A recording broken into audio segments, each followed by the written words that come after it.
Hola mis amigos, ¿qué tal? Acércate un poquito más. El tema de hoy es sobre profecías mesiánicas. Así que prepara tu corazón, toma tu Biblia, ponga tu mirada aquí en la pantalla y vamos a estudiar la palabra del Señor. Atención, esta es una semana muy importante, ¿no? Es la semana de la Navidad. Por este motivo, estamos reflexionando sobre la vida de Cristo, su nacimiento, su ministerio, su muerte y también su resurrección. Y claro, su segunda venida. Así que, por favor, abra tu Biblia conmigo y vamos a analizar algunas, solamente algunas profecías mesiánicas. Y vamos a empezar leyendo lo que dice Amós, capítulo 3, versículo de número 7, que dice: Nada hace Dios, el Señor, sin revelar su secreto a sus siervos, los profetas. Esse é um texto importante, ¿viste? Porque o texto afirma que o Senhor não hace nada e não permite que nada aconteça sem antes revelar seus planos, seu secreto a seus servos, os profetas. E, consequentemente, estas profecias são reveladas a nós, a todos os seres humanos. ¿Ok?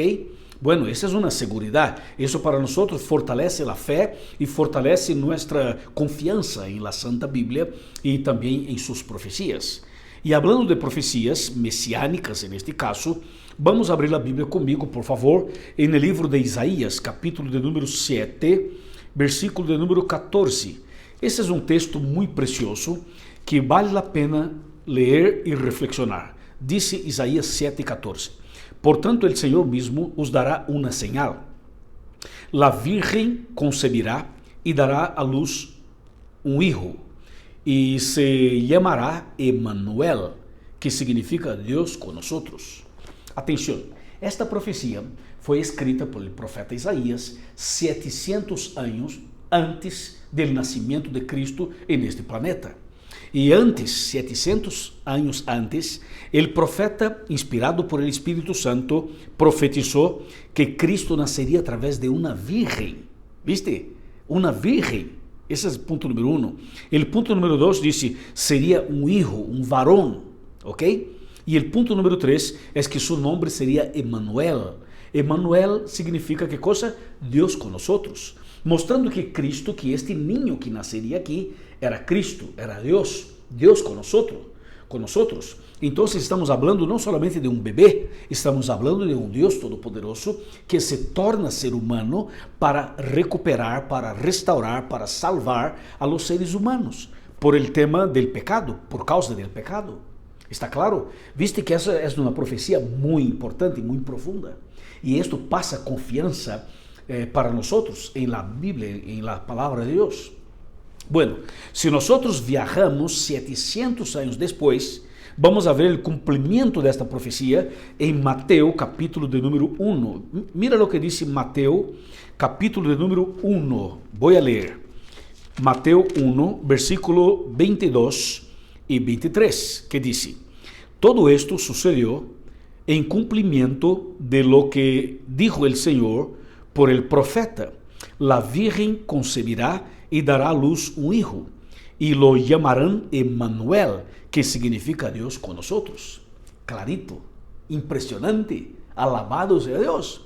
O sea, yo mostré la profecía de Isaías 700 años antes y mostré el cumplimiento en Mateo 700 años después. O sea, la palabra de Dios es confiable. Vale la pena leer, reflexionar y confiar en la palabra de Dios. Bueno, vamos para otra profecía mesiánica. Vamos a volver a Isaías, capítulo de número 9.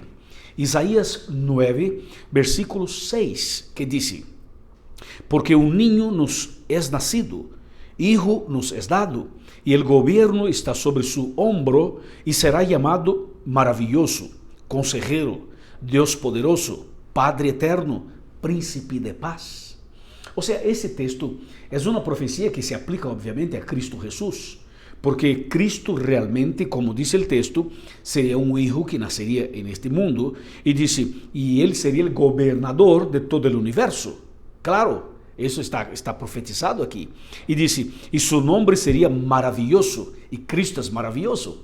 consejero, el Señor es nuestro consejero. Y dice, Dios poderoso, o sea, este niño que nació en la Navidad no es solamente un bebé, al revés, es Dios poderoso, dice el texto, Padre eterno y príncipe de paz. En otras palabras, esta profecía, estas palavras, este texto, realmente se cumpriram em Cristo Jesus, antes e durante e depois de sua venida a este mundo. Increíble, me encanta. Esto toca mi coração profundamente. Agora te vou mostrar outra profecia. Vamos para o livro de Miqueias. Miqueias é um livro pequeno que está depois do livro passa Amós. Depois de Amós, temos então Jonás, temos Jonás, e depois de Jonás temos Miqueias. Miqueias capítulo 5, versículo 2, que diz: Pero tú, Belén Efrata, pequeña entre las millares de Judá, de ti saldrá el que será Señor en Israel. Sus orígenes son desde el principio, desde los días de la eternidad. Aqui temos claramente uma revelação impressionante que menciona o lugar, a cidade onde Cristo nasceria, que é Belém. E o texto sigue dizendo que Cristo nasceria em Belém, como está escrito, e diz claramente que sus orígenes são desde o princípio, desde os dias da eternidade, mostrando que este Cristo que nasceria em Belém não seria sua origem, porque sua origem é desde os dias da eternidade, mostrando que Cristo é eterno. Cristo não passou a existir depois que nasceu em Belém, através de Maria, não. Cristo é eterno, todo-poderoso. Viste, esta profecia realmente é impressionante, não? Menciona a cidade e menciona que Cristo é eterno. Amém. Alabado seja Deus. Bueno, vamos para outra profecia. Vamos para ler um salmo, Salmo 22. El Salmo 22, e o Salmo, você sabe, não é um livro profético, não, pero tiene versículos com mensagens proféticos. Vamos então para Salmo 22, versículo número 1, que diz: Dios mío, ¿por qué me has desamparado? Impressionante, não? ¿Viste el texto? Salmo 22, 1. Dios mío, ¿por qué me has desamparado? E você sabe, quando vamos para Lucas capítulo 23, encontramos Cristo em la cruz, em agonia, cerquita de la muerte, e Cristo dá um grito dizendo: Eli, Eli, lema sabachthani, ou seja, Dios mío, ¿por qué me has desamparado? Então, esse texto que está em Salmo 22 se cumpriu em la cruz, em Cristo. E depois te dou como sugerência a leitura deste Salmo 22 inteiro. Se leemos todo o Salmo, vamos a ver claramente vários versículos que se cumpriram em Cristo Jesus. Increíble, não? Bueno, vamos para outra profecia. Vamos para Isaías capítulo 53. Aqui é simplesmente impressionante, porque Isaías 53 mostra-nos claramente os últimos momentos da vida de Cristo antes de sua morte. Isaías profetiza isto 700 anos antes de este acontecimento. Vamos a ler Isaías 53, versículos de número 5, 6 e 7, que diz: Pero él foi herido por nuestras rebeliones, molido por nuestros pecados. El castigo que muestra que el castigo de nuestra paz fue sobre él, y por su llaga fuimos sanados.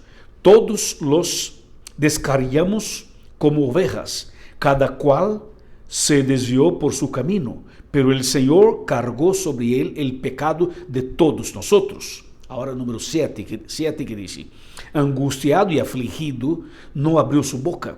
Como cordero fue llevado al matadero, como oveja ante sus trasquiladores, emudeció y no abrió su boca. Viste que esta profecia é impressionante porque mostra claramente os últimos momentos da vida de Cristo. Impressionante, não? E para terminar este tema, me gostaria de chamar tu atenção para o que diz Gênesis 3.